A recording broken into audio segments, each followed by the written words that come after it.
Bismillahirrahmanirrahim. Assalamualaikum warahmatullahi wabarakatuh. Halo teman-teman, perkenalkan nama saya Alvin dari kelas 11 MIPA 5. Pada kali ini saya akan menjelaskan mengenai perbedaan larutan, koloid, dan suspensi. Nah, yuk kita simak pembahasannya. Oke teman-teman, bahan-bahan yang kita perlukan untuk melakukan percobaan ini. Jadi yang pertama itu ada gula ya.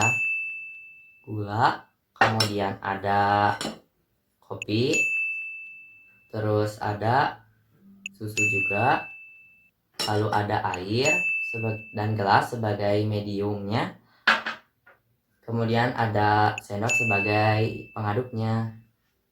Itu saja teman-teman. Oke teman-teman, yang pertama kita akan membahas mengenai campuran dari gula dan air. Yuk kita larutkan dulu.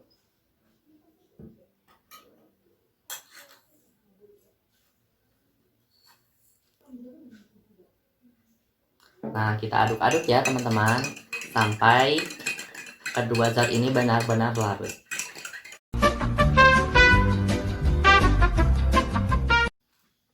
Oke teman-teman, ini merupakan air gula ya, yang merupakan campuran dari air dan gula yang telah kita campurkan tadi.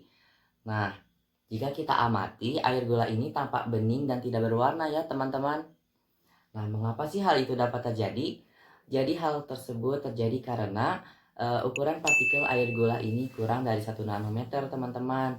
Nah, ukuran partikel tersebut tampak lebih kecil dibandingkan ukuran partikel koloid yang berkisar dari 1 sampai 100 nanometer. Nah, selain itu juga, karena ukuran partikel yang terlalu kecil atau kurang dari 1 nanometer ini, partikel air gula ini atau air gula ini bisa disebut sebagai campuran homogen atau tidak dapat dipisahkan dan sifatnya itu stabil teman-teman, tidak mudah terpisahkan. Nah, selain itu kita juga tidak dapat melakukan penyaringan terhadap air gula ini karena ukuran partikelnya yang terlalu kecil. Oke, oh iya teman-teman. Karena tadi sifat dari air gula ini homogen, maka air gula ini hanya memiliki satu fase saja ya teman-teman. Oke teman-teman, dari ciri-ciri air gula tersebut kita dapat menyimpulkan bahwa air gula ini termasuk ke dalam larutan. Oke teman-teman, selanjutnya kita akan membuat ini campuran antara air dan kopi ya.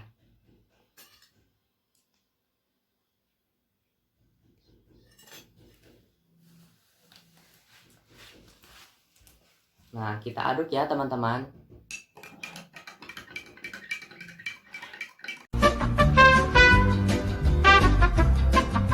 Ini merupakan campuran air kopi ya, yang merupakan campuran dari kopi dan air yang telah kita campurkan tadi.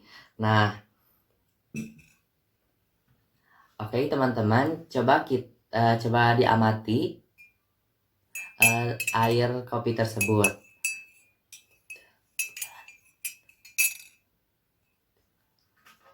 Nah, oke teman-teman, setelah kita amati dari air kopi tersebut, cukup jelas ya teman-teman bahwa serbuk kopi itu tidak larut seutuhnya di dalam air. Nah, karena hal itu, kita dapat menyebut bahwa air kopi ini bersifat heterogen teman-teman. Karena kita masih dapat membedakan kedua zat yang terlarut. Karena bersifat heterogen pula, maka air kopi ini memiliki dua fase. Nah, oke, sifat selanjutnya juga air kopi ini tidak stabil teman-teman karena mudah terpisah juga. Nah, seperti yang kita lihat tadi, hal itu tuh dapat terjadi karena ukuran partikel air kopi ini berukuran sangat besar teman-teman, yaitu lebih dari 100 nanometer. Tampak lebih besar kan dibandingkan larutan dan koloid. Nah, hal itu juga berpengaruh. Nah, jika kita ingin meminum air kopi tanpa ampasnya, kita juga dapat melakukan penyaringan pada air kopi. Nah, penyaringannya itu biasa saja. Oke teman-teman, dari ciri-ciri air kopi tersebut, jadi kita dapat menyimpulkan bahwa air kopi ini termasuk ke dalam suspensi. Oke teman-teman, selanjutnya kita akan membahas campuran yang ketiga antara susu dengan air. Oke, kita campurkan ya teman-teman.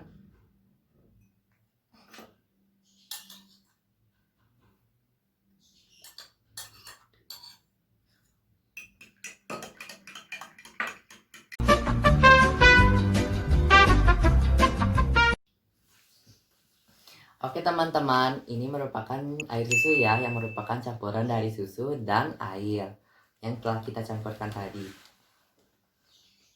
Nah, teman-teman, air susu ini termasuk jenis koloid loh. Kenapa sih? Karena ukuran dari partikel air susu ini berkisar dari 1 sampai 100 nanometer. Ukuran tersebut berada di antara larutan dan suspensi, teman-teman. Karena ukurannya tersebut berada di antara larutan dan suspensi, maka kita dapat menyebut bahwa koloid ini berada di antara larutan dan suspensi, sehingga sifatnya itu intermediate. Nah, jika dilihat sekilas oleh mata, nah air susu ini tampak homogen ya teman-teman. Kita tidak dapat membedakan kedua zat yang telah terlarut. Namun, jika dilihat oleh mikroskopis, secara mikroskop, nah air susu ini bersifat heterogen loh teman-teman. Nah, karena sifat aslinya tersebut yang heterogen, maka air susu atau koloid ini memiliki dua fase teman-teman. Nah, terus karena kita tidak bisa membedakan kedua zat yang telah terlarut, maka air susu ini bersifat stabil teman-teman, artinya tidak mudah untuk terpisah atau mengendap. Nah, kemudian jika kita ingin menyaring air susu ini, tidak dapat dilakukan penyaringan biasa teman-teman, namun kita dapat melakukan penyaringannya dengan metode penyaringan ultra. Oke, teman-teman. Sekian teman-teman yang dapat saya jelaskan. Mohon maaf apabila terdapat kekurangan maupun kesalahan. Sekian, wassalamualaikum warahmatullahi wabarakatuh.